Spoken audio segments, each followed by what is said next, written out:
आपके पास असंख्य शक्तियां हैं जो कि आप स्वयं उन्हें जागरूक कर सकते हैं और उनको इस्तेमाल कर सकते हैं। लेकिन जब हम कहते हैं कि हम माँ तुमको समर्पित होते हैं, मैंने क्या समर्पण किया, मुझे तो कुछ भी नहीं चाहिए। किस चीज़ को आप समर्पित कर रहे हैं? सोचिए कौन सी बात है जिससे आप मेरे और समर्पित कर रहे हैं। आप समर्पित कर रहे हैं यही जो बनाए हुए बेड़े हैं आपके, यही जो घरौंदे जिसमें आप बैठे हुए हैं, यही जो अपने अपने जिसे कहते हैं जेल बनाए हुए हैं, जिस जेल के अंदर आप बड़े व्यवस्थित रूप से सोच रहे हैं कि आप परमात्मा के साम्राज्य में, इसको ही त्यागना है।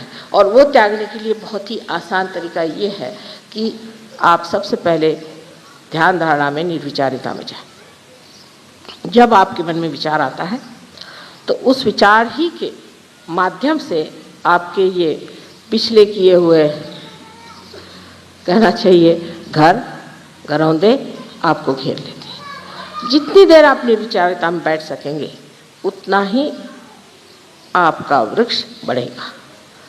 निर्विचारिता में ही आत्मिक वृक्ष बढ़ता है और कोई ऐसा वातावरण नहीं जिसमें ये इसकी वृद्धि हो सकती। कोई कहेगा कि हमने खूब बैठ के माँ के भजन गाए, उससे नहीं।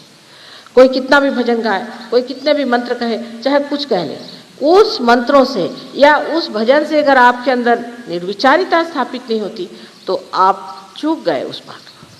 बहुत से लोग हैं, हमने देखा, अभी एक देखा हमने, हरे रामा होरे रामा होरे रामा, पागल के जैसे सारी दुनिया दौड़ रही। अभी कहाँ जा रहे हैं? एक मनोरंजन करते हुए सारे दौड़े जा रहे हैं, हरे रामा। उससे क्या मिलने का?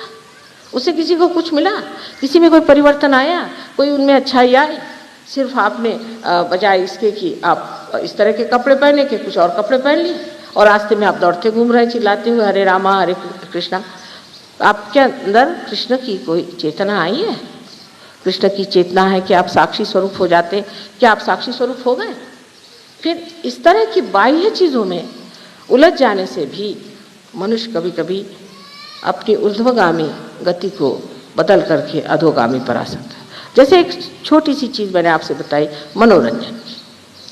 मनोरंजन सहयोग में मना नहीं है, लेकिन मनोरंजन ऐसा होना चाहिए कि जिससे आप में निर्विचारिता स्थापित हो। लेक्चर ऐसा होना चाहिए जिससे आप में निर्विचारिता स्थापित हो। मंत्र ऐसे कहना चाहिए जिससे आपके अंदर निर्विचारिता स्थापित हो। ध्यान ऐसा होना चाहिए जिससे आपके अंदर निर्विचारिता आनी चाहिए। कोई सा भी कार्य करते वक्त अगर आप निर्विचार हो जाएं तो सारी परमात्मा की शक्तियाँ आपके अंदर से कार्यान्वित होंगी। तो सबसे पहली बात है कि निर्विचारिता में उतरना चाहिए। लेकिन लोगों को ऐसी चीज़ें अच्छी लगती हैं जिसमें विचार को चालना मिले, जिसमें मनुष्य सोचता रहे, पागलों जैसे सोचता सोचता उसको समझ ले कि हा मैंने कितना सोचा, या पढ़ते पढ़ते एकदम ऐसा सोच ले कि हाँ मैं तो बिल्कुल महाविद्वान हूँ। इन विद्वानों के लिए परमात्मा के साम्राज्य में जगह नहीं। जगह है उन लोगों के लिए जिन्होंने अपने आत्मा को अपने चित्त पर पूरी तरह से प्रकाशित होने दिया, और उसका माध्यम एक ही है, निर्विचारिता। तो प्रथम निर्विचार समाधि को आपको स्थापित करना चाहिए। निर्विचार समाधि को प्राप्त करने के बाद आप देखते हैं कि धीरे धीरे आपके अंदर खुद ही परिवर्तन आने लग जाता है। निर्विचारिता में आप अपने को स्वयं को देखने लग जाते हैं। आपको दूसरों के अलावा अपने में ही दोष दिखाई देने लगते हैं। सर्वप्रथम जब सहयोगी लोग आते हैं बाहर से, या सर्वप्रथम जो कहना चाहिए सत्य शोधक आते हैं, तो वो यही ढूंढते रहते हैं, अरे ये सहयोगी है, ये तो ऐसा था, वो सहयोगी है, वो तो वैसा था। उन लोगों को देखकर आधे में ही मुड़ जाते हैं। सहयोग सबके लिए खुला है, सबके लिए द्वार उसके खुले हुए हैं। कोई लोग जो इसके गर्भ में हैं वो बड़े महान हैं, और कोई जो उसके परिधि में जो घूमते हैं, पेरीफेरी पे जो घूमते हैं, उनमें बहुत खराबियां भी हो सकती, पर वो भी अच्छे हो सकते हैं। तो आप उनको ही देख करके मुड़ गए तो आप कहाँ तक पहुँचे? जब आप अंदर आएंगे तब आप देखेंगे कि ये जो गर्भ में बैठे लोग हैं, इनमें कोई विशेषता है, इनमें कोई चमत्कार है, इन्होंने कुछ पाया हुआ है। तब उनको देखते हुए आप सोचे कि हमें भी कुछ पाना है और हमें भी परिवर्तन आना चाहिए। जब आप निर्विचारिता में आते हैं तो साक्षी भाव से आप अपनी ओर देखते हैं और आप फौरन जान लेते हैं, अच्छा तो मैं आजकल चालाकी कर रहा हूँ, ठीक है, बड़े चालाक बनते हैं आप अपने ही ओर देखते हैं शीशे में, वाह जनाब चालाक महाराज, क्या कहने हैं आपके, फौरन आपकी चालाकी गिर के ज़मीन पर उसी वक्त खत्म हो जाती है। कारण जो चीज़ व्यर्थ है, जिस चीज़ से हमें एक तरह का वज़न हो जाता है, जिस चीज़ से हमारे उत्थान में रुकावट होती, वो चीज़ धीरे धीरे झड़ती जाती है। निर्विचारिता में ही आप हर चीज़ को ऐसा देख सकते हैं जिसे कहना चाहिए निरपेक्ष भाव से, जिसमें कि आपको किसी से भी लगाव नहीं हो सकता। जैसे आपका बच्चा है, आप उसे निरपेक्षता से देखें, उसके और साक्षी और रूप से देखना शुरू करें। आप देखिएगा कि ये मासूम बच्चा कितना सुंदर है, कितना अच्छा है और कितना परमात्मा को प्यारा लगता है। फिर आप देखेंगे कि उसके बोलने में, उसके चलने में, हर चीज़ में उसका जो आनंद है, जो परमात्मा ने अपने सुंदर हाथों से उसमें भरा हुआ है, उसकी एक एक चीज़ में, इतनी छोटी छोटी चीज़ में, उसके चलने में, बोलने में, हंसने में आपको दिखाई देगा कि किस कदर वो बिल्कुल परमात्मा का ही बनाया हुआ कोई रूप है। लेकिन ये ना हो ये मेरा बच्चा है, फिर तूने ऐसा किया, उसको 2 झापड़ मारी, फिर तू ऐसा गया, वैसा किया, उसका जितना भी आनंद उठाने का खत्म हो गया। निर्विचारिता में आप बैठने से बच्चा भी आपको समझ सकता है और बच्चा ये सोचेगा कि देखिए ये तो मुझे देख रहे हैं और मैं भी इनको देख रहा हूँ, और धीरे धीरे निर्विचारिता की शक्ति जो है उसमें प्रकट हो करके उसको भी आत्म साक्षात्कार हो सकता है। तो तटस्थता जिसे कहते हैं कि तटस्थ होकर के निर्विचारिता में आप दूसरों की ओर नज़र करें। सहयोग में जब आप प्रवेश करते हैं तो सर्वप्रथम तटस्थ होना चाहिए। जैसे कि एक साइंटिस्ट जब किसी कॉलेज में जाता है शुरू में, तो वो तटस्थ होकर जाता है कि देखें आगे है क्या। लेकिन अगर शुरू ही से आप बहुत अक्लमंद हैं तो आपके आगे सहयोग कहता अच्छा माफ़ करिए, आप जाइए अपने अकल को लेकर।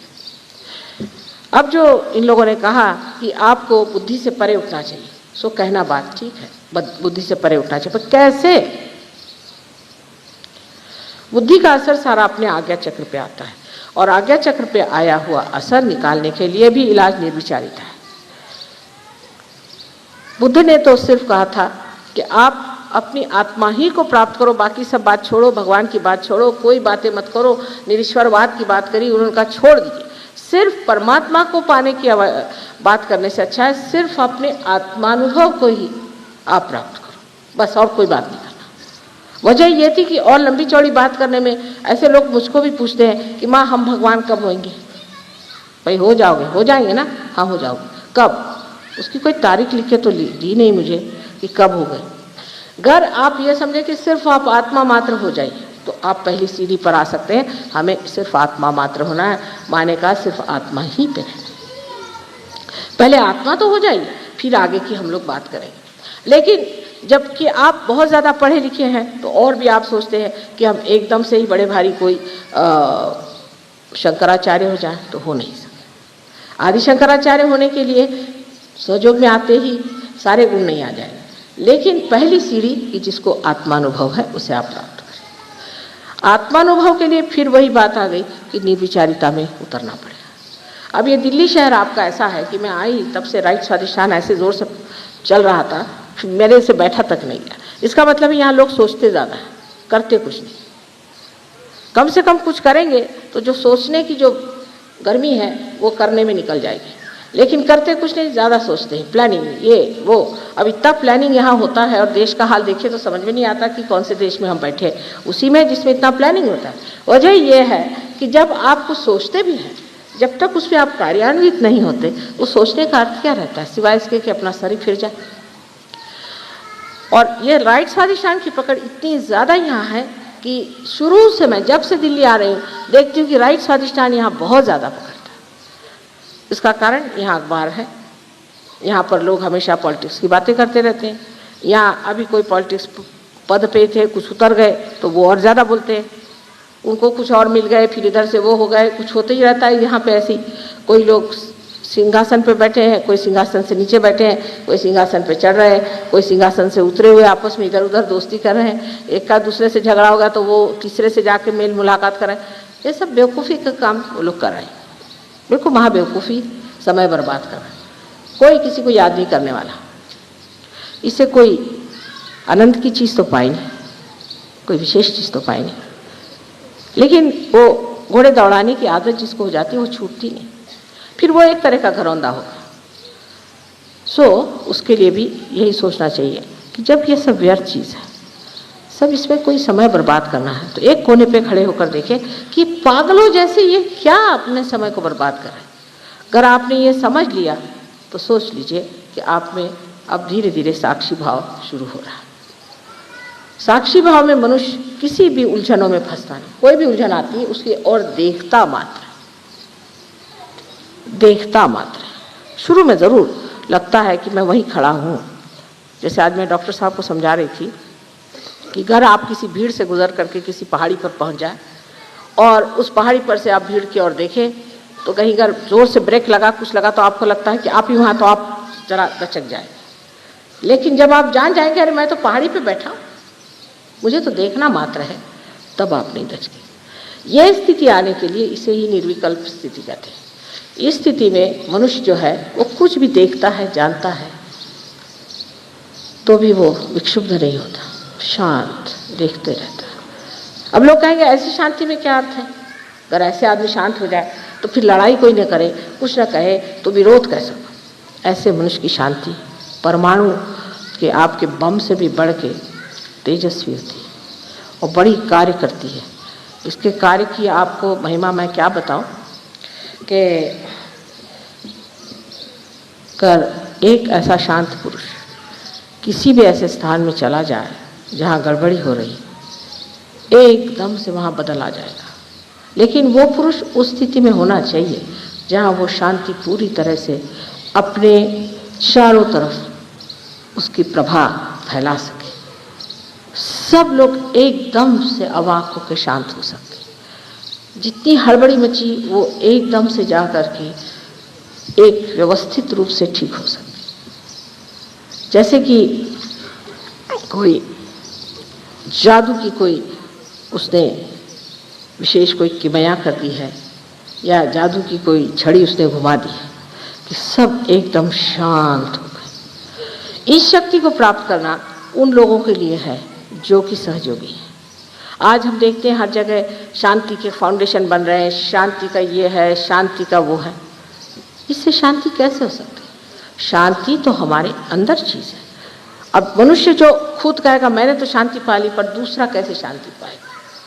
दूसरा शांति पाता है आपकी शांति से प्रभावित होकर के। वो प्रभाव बुद्धि से नहीं होता है, वो प्रभाव अंदर ही अंदर प्रकाशित हो करके दूसरों को भी प्रकाशित करता है और इसी प्रकार मनुष्य शांत हो जाता है।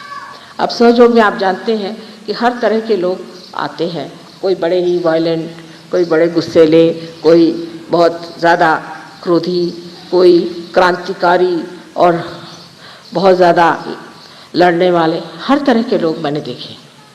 लेकिन सहयोग में आने के बाद धीरे धीरे वो शांत होते जाते हैं। पर इसका मतलब नहीं कि वो डरपोक हो जाते हैं, इसका मतलब ये नहीं कि वो कायरता से भागते हैं, नहीं, एक अपने हिम्मत से खड़े रहते हैं और उनको देख करके बाकी सब शांत हो जाते हैं।